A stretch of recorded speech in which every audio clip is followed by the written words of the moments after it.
বিহালীৰ জিঞ্জিয়া চাহ বাগিচাত উত্তপ্ত পৰিস্থিতি বাগিচাৰ পৰিচালকে এজন শ্ৰমিকক প্ৰহাৰ কৰাৰ পিছতে উত্তেজনা জিতেন তাঁতী নামৰ এজন শ্ৰমিকক প্ৰহাৰ কৰিছিল পৰিচালকে বাগিচাৰ কলঘৰৰ সন্মুখত পৰিচালকৰ বিৰুদ্ধে উত্তাল প্ৰতিবাদ ঘটনাস্থলীত উপস্থিত হোৱা আৰক্ষীলৈ প্ৰতিবাদকাৰীয়ে নিক্ষেপ কৰে শিলগুটি পৰিস্থিতি নিয়ন্ত্ৰণৰ বাবে লাঠি চালনা কৰিবলগীয়া হয় আৰক্ষীয়ে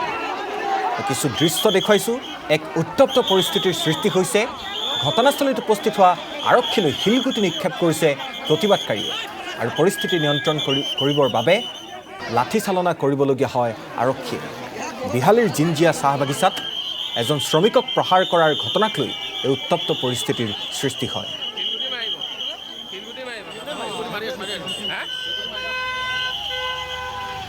ঘটনাটো ইতিমধ্যে আপোনালোকে জ্ঞাত তথাপি মই কৈছোঁ যে জিতেন তাঁতী নামৰ যিজন শ্ৰমিক তেওঁ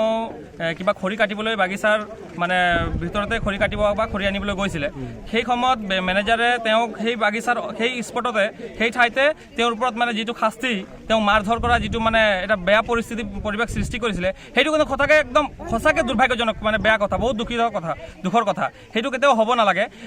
পৰিচালকে সদায় শ্ৰমিকৰ ভৱিষ্যতটো আৰু বৰ্তমান সুৰক্ষিত কৰি তেওঁক আইনগতভাৱে ব্যৱস্থা লোৱা উচিত আজি আমি কেলে আমি বাগিচাখনত নিজৰ কৰ্মদান কৰি আছোঁ নিজে আমি কাম কৰি আছোঁ আমাৰ নিজস্ব এটা আমাৰ যি কৰ্মজীৱনৰ এটা আমাৰ আদৰ্শ আছে সেই অনুপাতে আমাৰ বাগিচাৰ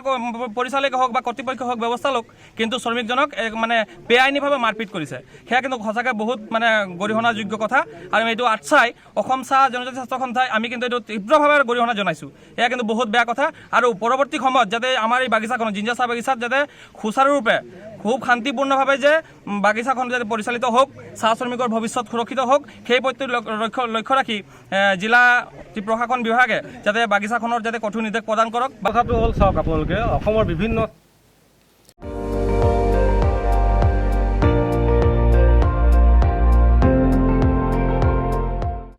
আপুনি চাই আছে ND24